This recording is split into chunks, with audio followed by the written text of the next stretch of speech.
You're listening to the Totally Useless Information Podcast on the Nick and Roy channel. Subscribe and share. Why are swashbucklers called swashbucklers? Frogs have their eardrums where? I'm Nick. And I'm Roy. And we go out of our way, like lunatics, to scour the internet for information You really don't need. So join us on this journey together as we discover useless information on this episode of Totally useless information. It's everything you never needed to know. By listening once a week, you'll get smarter than you think. The Totally Useless Information Podcast, hosted by Nick and Roy. Hello there, everyone, and thank you once again for joining us on the Totally Useless Information Podcast. And you folks have been making it such a great experience because we have so many listeners. Subscribe to our podcast on YouTube. I mean, it's awesome. We thank you. And we thank you very much. We'll have more exciting stuff coming the next few weeks, including special episodes for the holidays. So we have all kinds of interesting stuff coming up the next few weeks. But let's get it going right now because we have lots of expressions to talk about. Where do expressions come from? I don't know where. Where do expressions come from? We want to know right now. Hey, the jig is up. The jig is up. Jig is up. Yes, that's my first expression. I'm not trying to tell you something. In the time of the 16th century, the word jig was slang for a practical joke or a trick. So when the queen found out and she stopped you in your tracks, the jig was up. The practical joke was done. That's it, and you were kicked out. The jig is up. Oh, cool. I like that one. I like that. I also like having a square meal. A square meal. Well, people thought that it originally came from sailors who ate on square metal plates, but that is not true. In the mid-19th century, in California, so not that long ago, there were workers that were making the railroads and digging for gold and so on, so they didn't have a lot of money. They were looking for a good meal at a good price. So they wanted something that was fair and square. So rather than say that, they just walk in and say, I'm looking for a square meal. That's pretty cool. I like that one. Hey, how about when someone flies off the handle? To fly off the handle. This square meal sucks. They flew off the handle. Does it have to do with trains? No, but it did. The definition is to become suddenly enraged. In the 1800s, the axes that were made were poorly made, actually, and sometimes the handle would detach from the axe. So, from the blade, rather. So they could end up crashing into a house or even impaling a person. That would hurt, and it would cost you an arm and a leg in damages. It's like, honey, it's going to be a little cold tonight. Why don't you stand in front of me while I chop some wood? Yes. Love you. Okay, OJ.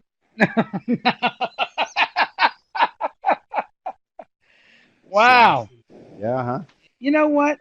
That story, I'm taken aback by that. Taken aback.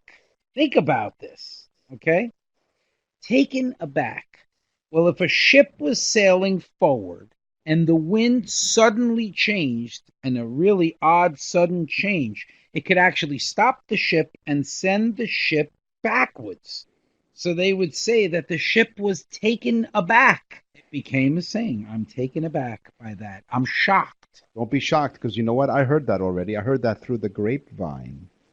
I I heard it. And of course, it means to get information indirectly. And the great Marvin Gaye song, Heard It Through the Grapevine. Yes. Heard it through the grapevine. Boom, boom, boom, boom, boom. Yep. Bum, ba, bum, bum. I'll take commercial songs for 100, Alex. So, Heard It Through the Grapevine. The first telegraph stations in the United States had twisting, bundling wires that often draped in random patterns around the station. Both the operators and bystanders alike thought the tangled webs looked like grapevines, giving rise to the common expression they heard it through the grapevine. Wow. Well, like I said, folks, me and Nick have been friends for a long time through thick and thin. Oh, yeah. Another phrase, another saying, thick and thin. Well, thick and thin was actually a saying that has to do with the forest. People would say, well, I stuck with that person through thick and thin, meant that you would wander with them through the forest, through thicket, which was thick brush or thin woods, whichever. But either way, you would stick with them, whether it was a hard path or an easy path. So you'd say, I'm going to stick with that person through thick and thin. Very good. Unless, of course, you're waiting for the other shoe to drop. Meaning you're waiting for something to happen you feel is inevitable. In the tenements of New York City in the 19th and 20th centuries, the apartments were built with bedrooms one on top of another. It was common to hear your upstairs neighbor take off a shoe, drop it, and then repeat the action. So it became shorthand for waiting for something you knew was coming, the first shoe, and then the other shoe to drop. Wow. Well, speaking of shoes, that's kind of my wife's Achilles heel. Achilles heel, somebody's Achilles heel, meaning their weak point. Well, here's where it comes from, folks. You're going to learn it. Thetis dipped her son Achilles in the river Styx, which is spelt like the band, Styx. She dipped him in the river Styx. Anyone immersed in the river became invulnerable. They were stronger and everything because they were dipped in the river. However, Thetis held her young boy, Achilles, by his ankles and feet, so the water did not touch them. Achilles was actually killed when Paris of Troy shot him in the heel of his foot with an arrow, which killed him because that was not his strong area. Well, that's pretty cool. I mean, it kind of sucked. It sucked for Achilles. Oh yeah, definitely, without a doubt. and that was Achilles calling just now. Expressions come from I don't know where, I don't know where. where do expressions come from? We want to know right now. On the Totally Useless Information podcast, what, did he have one of those shoe phones? Oh yeah. He did. If the idiot had a shoe on, he'd still be alive. Exactly. It's his fault.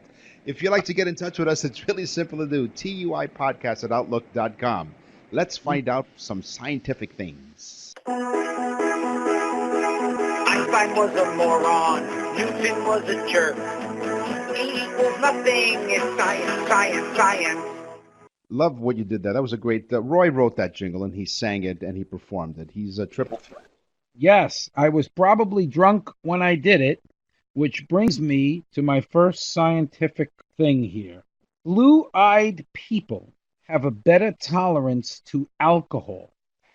A study was done by scientists, and they found that people with blue eyes were able to drink more alcohol than people with other colored eyes, said the brown-eyed scientist who fell on the floor.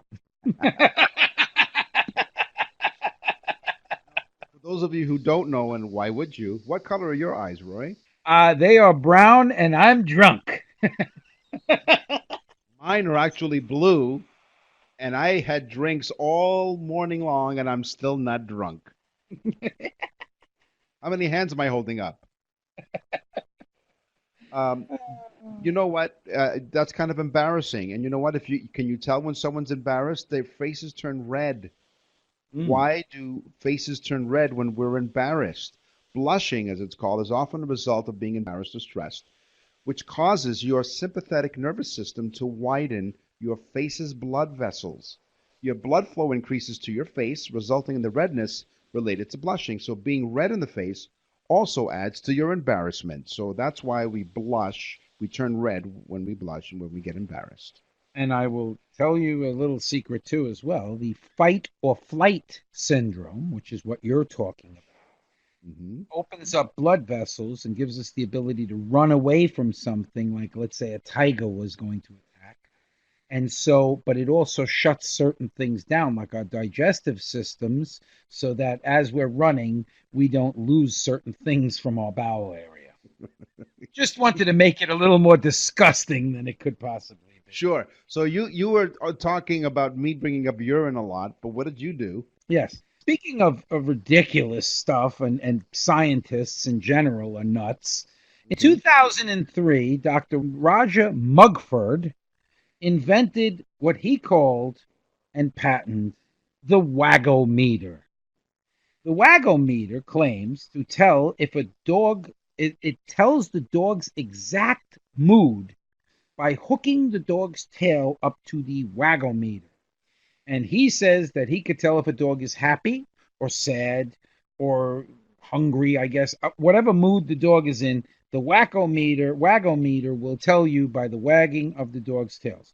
Dr. Roger Mumford was found in a mental institution Hooked up to a wacko meter. So if you look up at the planets and you look at Venus, Venus is the only planet that spins clockwise. All the planets in the solar system orbit around the sun in a counterclockwise direction as it's viewed from the Earth's north pole.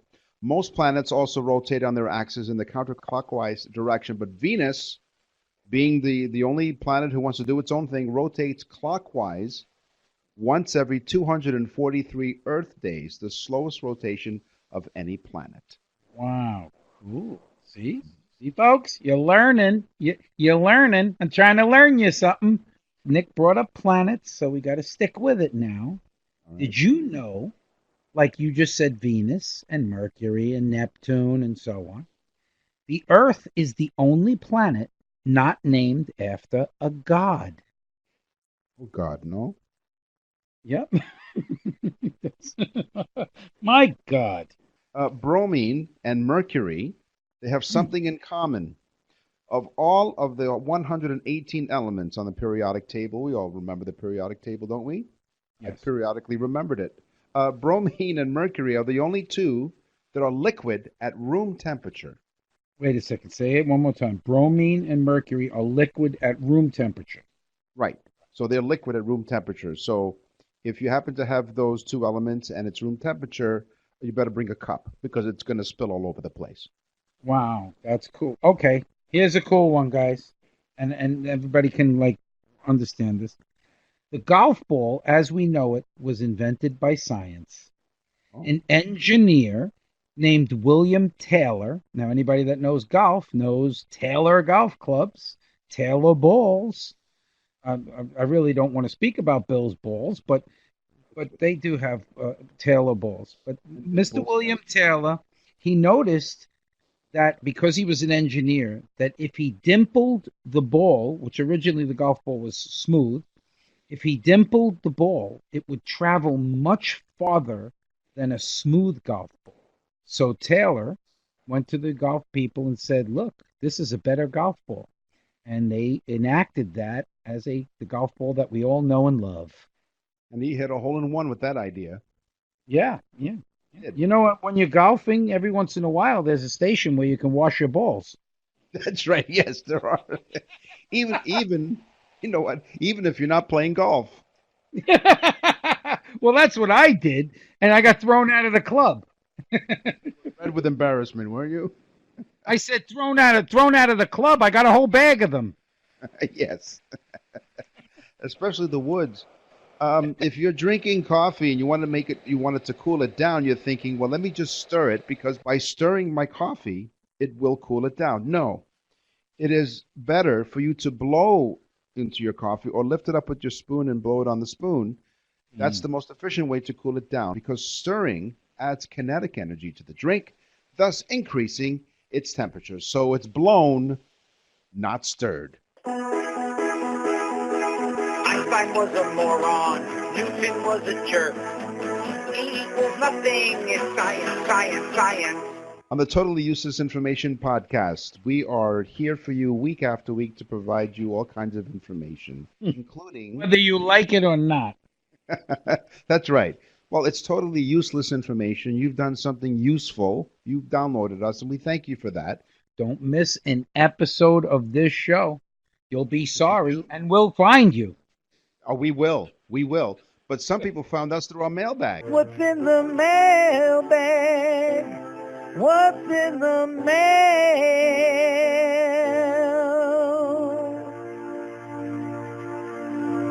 What's That's the email address, tuipodcast@outlook.com. Marie from Oregon writes, I stumbled across your podcast recently and am really enjoying the two of you together.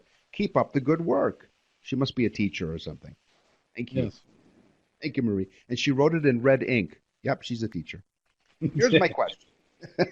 Is it true that dead or dying horses are often said to be, quote, sent to the glue factory? Why a horse is good for making glue? Well, Marie, thank you, I think. What glue have you been sniffing? Is it their hooves?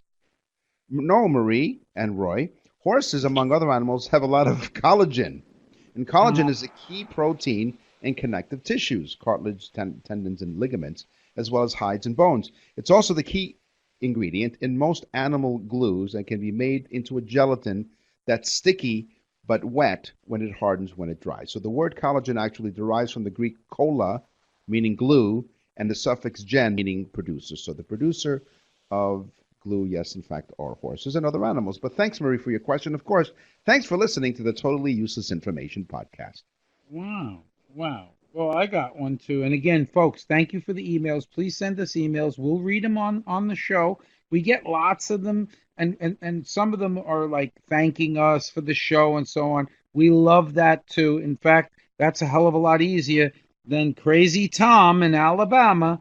Tom sends us this long email he sent, which again, I thank you, Tom. We love doing the show. So, but Tom was saying he was at a party and somebody said to him that George Washington had wooden teeth. And he said he wasn't sure about that. And the person said, yes, for sure, they were wooden teeth and blah, blah, blah, blah, blah. Okay, so I did my research, Tom. George Washington did not have wooden teeth, okay? No. There was some wood used in the molding process of the teeth, but the teeth were not wooden teeth. They were actually a combination of elephant, ivory, and walrus tusks. And they were actually hinged on metal frames and placed in his mouth, extremely painful to wear. That's why most of the time he did not have teeth in his mouth. He only used them for pictures or big special events or when he liked to eat corn. No, I'm joking. I don't know. So Tom from Alabama, you ask, you received. That's right. And of course, you're right. George Washington only wore his teeth when he was out in public and also when he posed for the dollar bill. Yes. Well, that was a biggie. Here's a question. If they were wooden teeth, was it cherry wood? Animals, crazy animals. Totally Useless Information Podcast. Animals. That was a very operatic jingle that you sung. Animals. I could do it again. In case I have to do it on some like America's Got Talent or something. Yeah, sure, of course. You do. Here's my teaser. Frogs have eardrums where? Well, frogs don't have an external ear like we do. They have an inner ear and a middle ear and an outer ear, and they're located outside their heads. What? Frogs have eardrums on the outside of their heads, including all the parts. So if you look carefully, you'll find their eardrums are on the outside. So frogs have eardrums on the outside of their head. Ba-dum-bump. Yes. Exactly. Very good. Okay. Here's for you hugging I almost said something wrong. Here's for you tree hugging hippies, which I like to bring up from time to time. You guys are all about the animals and, saving the planet and you love, okay, all right. Animals create 30 times more waste than the human beings create. In fact, they create 1.4 billion tons of crap. There you go. Take that poop in your pipe and smoke it. Sea otters are wonderful, wonderful animals. And I know that in a previous episode, you talked about how otters usually hold hands when they fall asleep, yes, which is quite lovely and endearing. Sea otters always float on their backs when they're eating. These marine mammals dine on animals including mussels, sea urchins, clams, and snails while floating on their backs. Their extremely dense fur protects them from the cold waters as they eat, so they can do the backflip while they're eating their dinner. So, sea otters. They should have their cholesterol checked because they're eating a shellfish. I'm starting to feel a little nervous for them, you know. I'm going to have to talk to a few otters. Okay, listen. Ants, the little ants, not your father's sister. Okay, ants don't have lungs. They have no lungs. Oh. Yet they breathe, but they don't do it the way we do. Okay? But here is the most cool, interesting fact I can't believe. Ants never sleep. They never stop, and they just keep going. From the day they're born till the day they die, they do not sleep. So you're telling us that ants are perpetual insomniacs. Yes, ants. You know, that's why the other day I saw a little anthill because we have lots of ants down here, and I poured some NyQuil on it just to mess with them. Yes. Nighty night. And they're looking at you all confused. What does that mean? If you're an oyster, and you want to figure out, well, you know, how do I mate? Well, sometimes you can't find the right mate. So oysters can change their gender as they see fit. Oysters can change from one gender to another and back again, depending on which is best for mating. So do humans. Haven't you seen the news lately? Making fun of anybody. We like everyone that listens to the Totally Useless Information podcast. We're talking about oysters. We're not making fun of anybody. So here's another one for you tree-hugging hippies. This time. Cows give off enough methane gas in one day. I know this is a topic, but I'm going to stay on it. Okay? It's farther from the truth than I should stretch. Cows give off enough methane gas in one day to fill 400-liter bottles. Now, that's a lot of gas. Oh, it is. Here's my question. Are they plastic bottles or glass bottles? Let's not go there, remember? One of our episodes, I went after the tree-hugging hippies on that one. So, if you're looking for entertainment, and we have all kinds of streaming services on TV, but most importantly, you have the podcast to download, like ours, and thank you. But let's say you want to find out something really interesting, so you want to look for scorpions and find out how they're having sex. Scorpions engage in quite an elaborate courtship ritual known as promenade à deux, literally a walk for two. So the dance begins when the male and the female make contact, they exchange numbers or whatever. The male takes his partner by the pedipalps and gracefully walks her back and forth until he finds her a proper location for his sperm. Once he deposits his package of sperm, he leads the female over it and positions her genital opening so she can take up the sperm. In the wild, the male usually takes a quick departure once mating is completed. So therefore, This used to be a family show. it is. Well, you keep up what they're doing, you have your own family. In captivity, the female often devours her mate after working so hard an appetite from all the dancing. It sounds like a weekend at a club for me. I usually escort women off the dance floor by their pedipals or whatever the hell you call them. Never mind dinner in the movie. She had like sex and then had dinner. Wow. It's all about sex, isn't it? Well, sex sells, and we talk about it a lot. So hit the subscribe button on our YouTube channel. Okay, I got one. Okay, go ahead. Most elephants are pretty big, right? And I've spoke about the difference in size between blue whales and elephants. But I just want to emphasize this one more time. The average elephant weighs, and they're pretty big, they weigh less than the average tongue of a blue whale. The blue whale's tongue weighs more than an elephant. Now, getting back to sex. Animals, animals, animals, crazy animals. The blue whale was French kissing. Can I do my teaser? Yeah, you can. Okay. I said, what makes a swashbuckler a swashbuckler? Where did that come from, Swashbuckler. Uh-huh. Well, sailors would have big buckles to hold up their pants, thank God. A buckle was actually a shield that soldiers and sailors, type of, almost like Marines of their time, they would hold this shield, and they would walk through the town, and they wanted the people of the town to know that the soldiers were coming through the streets. So they would bang their swords on their buckles or their shields, and the noise that the sword would make was the swoosh. So they'd say they're swashbucklers. They're hitting the buckle, which was the shield, and they were called swashbucklers. Sailor soldiers, which basically are the first Marines. Semper Fi, Bruja. Hey, how much does speaking of pirates, how much does a pirate pay for corn? I don't know. A buccaneer.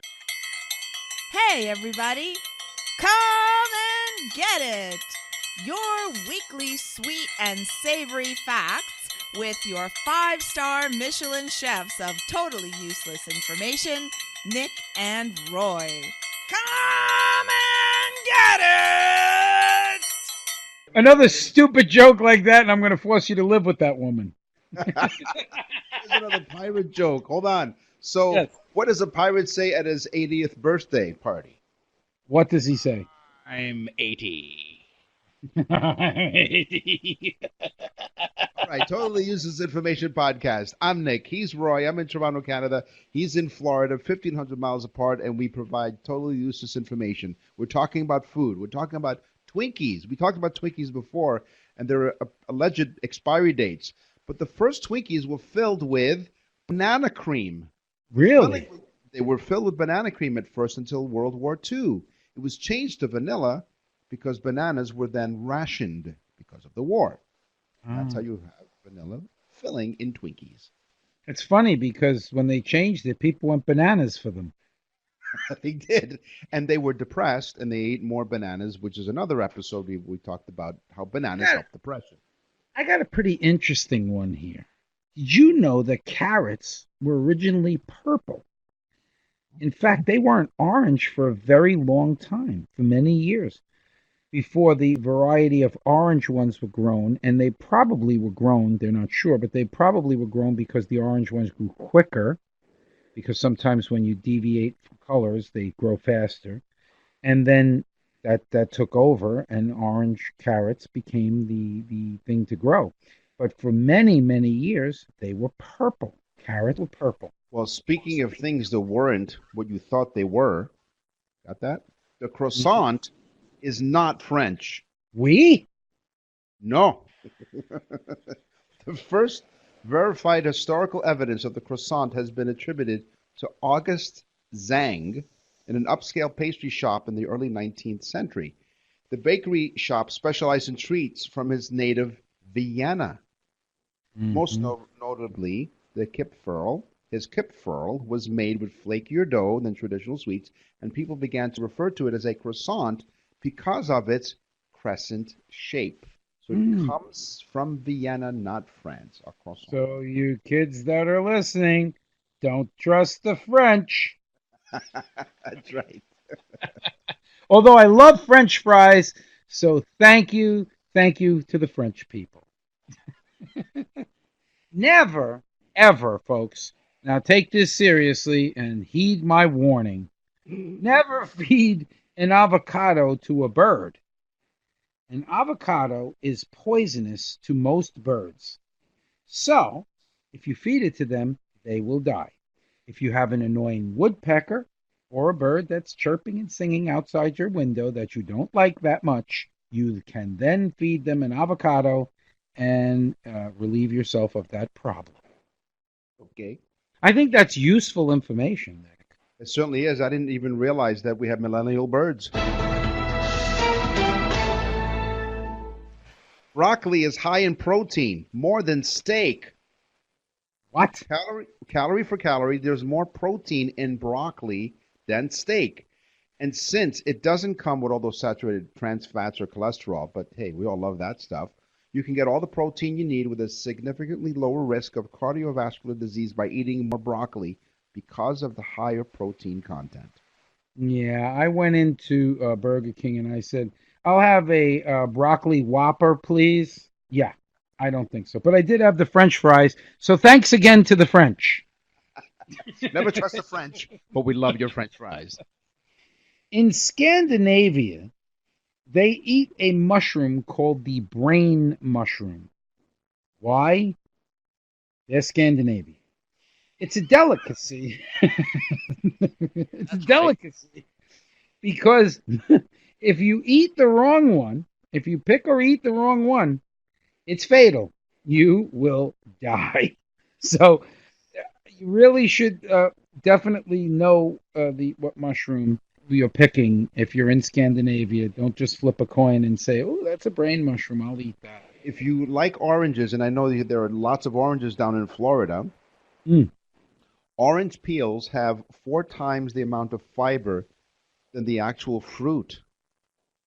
It also contains more antioxidants than the actual fruit. The only downside is it's a difficult way to eat it. And the best way to grade it up is like cheese, like orange zest, to add it to your recipe. So orange peels have more fiber content than the fruit itself. Did you know that Florida, mostly, most people eat oranges. They eat navel oranges. Most navel oranges come from Mexico and California and so on.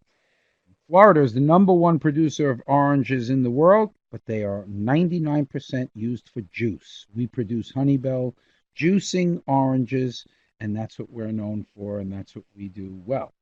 So, there's a little fact for you. Again, I don't know if you should hit the button, but this is useful stuff on a crazy show.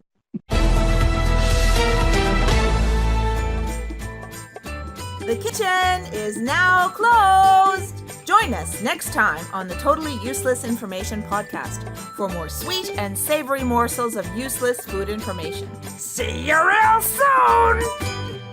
And we'll see you real soon because it'll be the next time because we're done for this time. I got one more thing to say. You do? Yes, I made fun of the French. So I have to say something nice about the French. All right, no, let's end the show. No, okay. All right. The world's tallest bridge is called the Malou Viaduct. Why? Because the French don't know how to say the word bridge, probably.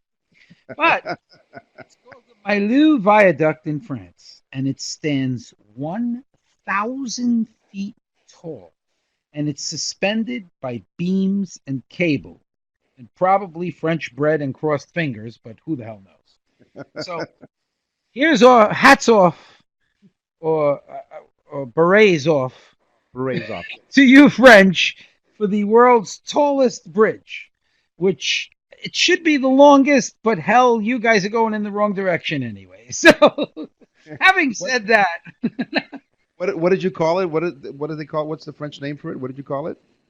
The Malou Viaduct. Velou Viaduct. So you go to the dentist and say, look, I'm having a couple problems with my teeth. Could you give me a Velou Viaduct? Yeah, he said viaduct. Why not another bird? Time for us to go.